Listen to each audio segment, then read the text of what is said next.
Illegal immigration is when a person enters or lives in a country of which they are not citizens, violating immigration laws and regulations. Nayeli Valera, a sociologist with a degree from the Catholic University of Peru, who currently works for the UGEL of Metropolitan Lima in the Planning and Budget Unit of the Ministry of Education, will clarify certain questions about this controversial issue.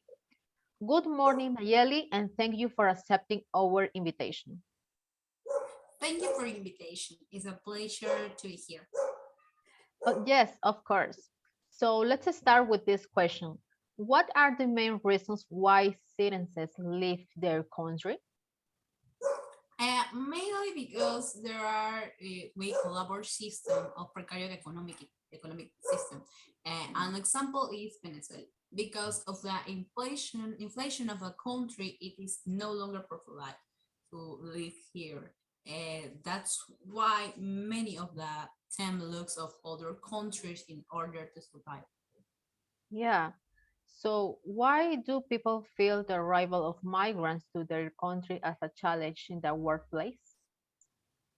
An example is our country, where informality abounds doesn't require experience of the ability to find a job.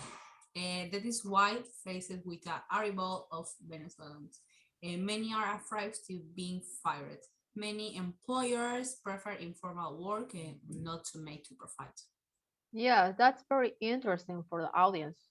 So regarding social and economic characteristics, are there differences in the living conditions between the children of migrants born in the destination country and those of non-immigrants?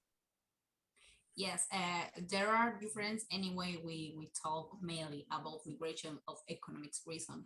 In the United States, the undocumented deeply invaluable jobs such as agriculture, turning less than their North American counterparts because illegality allows the system of labor exploitation. So there is an important socioeconomic difference.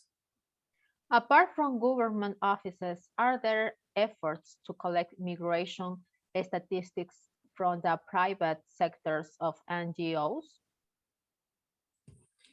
Indeed, the UN has the International Organization of Migration (IOM), which is the main multilateral entity that defines policy and intervention of the NGO.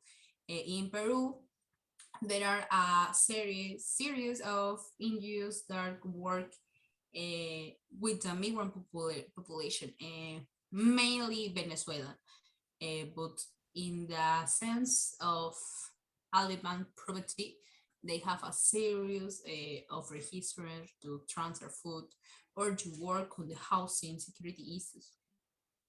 According to a 1219 UN census, 1,512,920 immigrants, which represents 4.65% of the population of Peru, we are in the ranking of immigrants occupying the 67th place out of 195. How much could this percentage have varied regarding the arrival of COVID-19? And that is something interesting because if one looks at the migration theory, there is a type of migration that occurs due to the natural catastrophe of destructive event in the life of a country, process of civil wars, of extreme wars, uh, that presently move refugees around the world. However, as COVID has been a global issue and we are still in the process of going through it, the number of migrants must have varied much. Now I will give the step to my partner Daniel. Good morning, Nayeli. It's a pleasure. In future times, given the case that there are countries more developed than us in terms of health and technology, could this percentage increase or decrease? It will depend more on the countries that will always bring migrants. If you think of the United States, Canada, or Europe, they are always going to be attractive place to migrants. But I really depends a lot on economic stability of the job markets in Peru. Also, according to this report, female immigration exceeds male migration, given that the female has 58.05% and the male 41.94%. What accounts for this difference? We the women migrate more than men. It's quite interesting, and this report on a phenomenon called global curve change.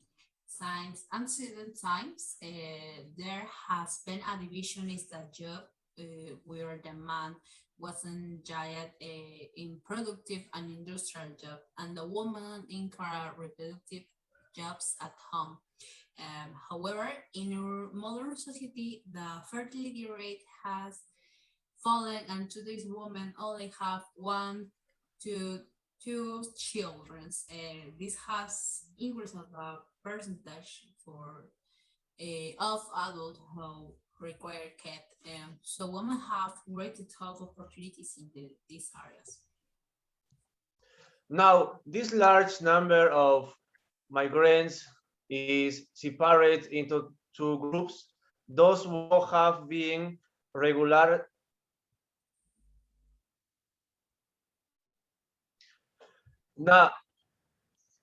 now, this large number of migrants is separated into two groups, those who have been regularized and those who are irregular.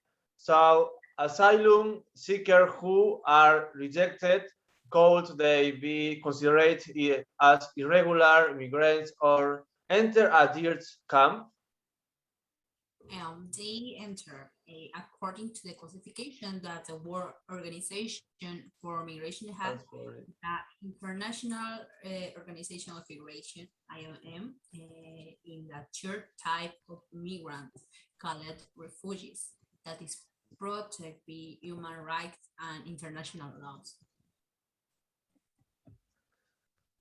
As for the rejected of asylum, which fulfills the function of protecting though they pass into a situation of illegal or go directly to the group of and the document.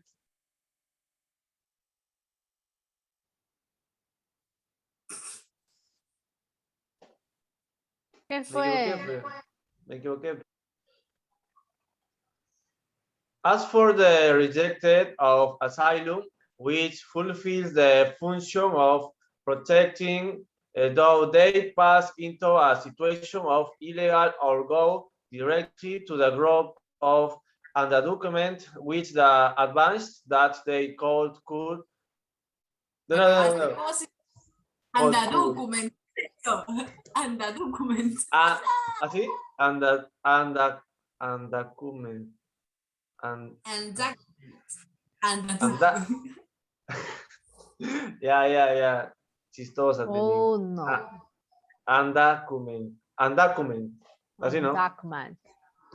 Undocument, yeah. 1, 2, 3. Undocument. Excelente tu pregunta.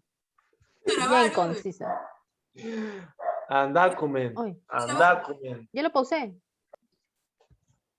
As for the rejected of asylum, which fulfills the function of protecting, though they pass into a situation of illegal or go directly to the group of undocumented.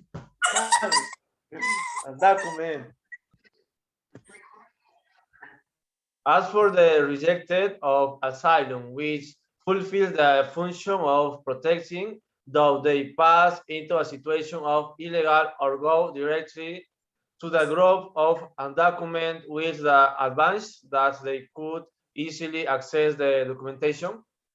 Yes, they have higher protection than host states in most countries. For example, there are many Syrian ones in Germany, cities who have hosts. Finally, modern states do not treat all migrants the same, but rather select and differentiate according to their perceived national interests. For example, until the 1960s, the United States, Australia, and Canada largely excluded non-Europeans. Currently, regional organizations such as ECOWAS in Africa and Mercosur in Latin America have preferential rules for the admission of national from other member states. What does privilege selectivity imply? It implies greater flexibility and access to other country depending on your community. On the subject of Mercosur, the possibility of without doing additional procedures, one can work in Argentina or Bolivia. Precisely allows flexibility when moving or displacing families.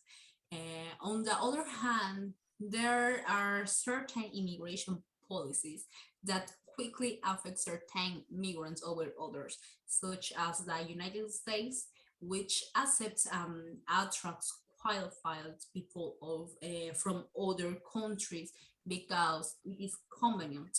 That is one of the immigration policies where there is discrimination or a separation between migrants who request residence or work permits, but who cannot contribute to American society as that considered it. Then there is a preference depending on the type of migrant, with their education level and with their economic capacity. Yeah, that is true. So thank you, Nayeli, for answering us. We hope you have clarified all your doubts. Thanks for the invitation.